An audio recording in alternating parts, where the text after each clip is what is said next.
So the car I'm in today is the X300 generation of the Jaguar XJ, first introduced in 1994, replacing the much maligned XJ40. And I reckon the X300 represents very much the honeymoon phase of Ford's ownership of the Jaguar brand. Throughout much of '89, Ford and General Motors were locked in a bitter bidding war for the Coventry car maker, and as we know, Ford ultimately prevailed with a rather gung-ho bid of about 1.6 billion. The Browns Lane factory in Coventry was in dire need of investment. So what Jaguar were able to get from Ford, something like £110 million worth of investment in the production line, and a further £200 million set aside for the introduction of this, the X300, effectively the car the XJ40 always should have been. Because while the XJ40 was still in its infancy when Ford took over, and indeed had sold very well in its first couple of years, some of the purists didn't like the square styling and indeed all the high-tech stuff. So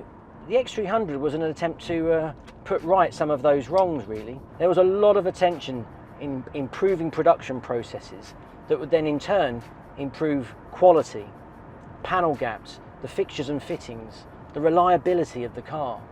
Everything, all the attention was put into making sure that the Jaguar could stand toe-to-toe with competitors like BMW, Mercedes, and of course the new kid on the block, Lexus.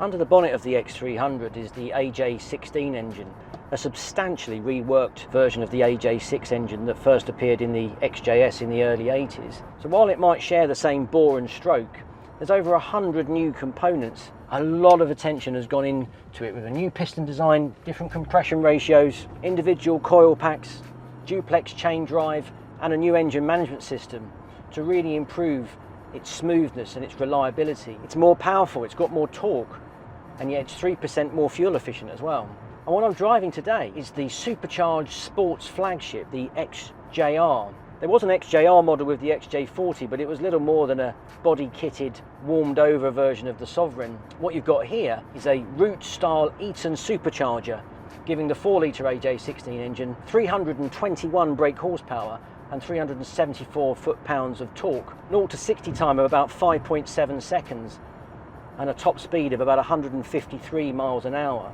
It therefore imbues the X300 with performance that can chase down a BMW E34 M5 or a Mercedes-Benz E500.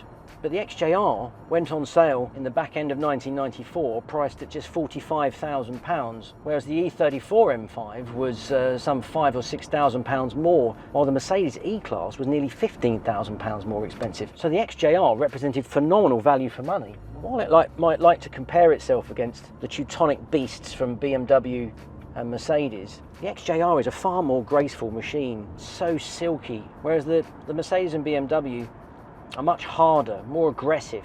And while this has got the stiffest damper rates of all X300s, it's still got a really supple and corsetting ride. It rolls more than an equivalent BMW M5 or Mercedes E-Class. The steering is light, almost woolly, but it just makes it such an effortless car to drive.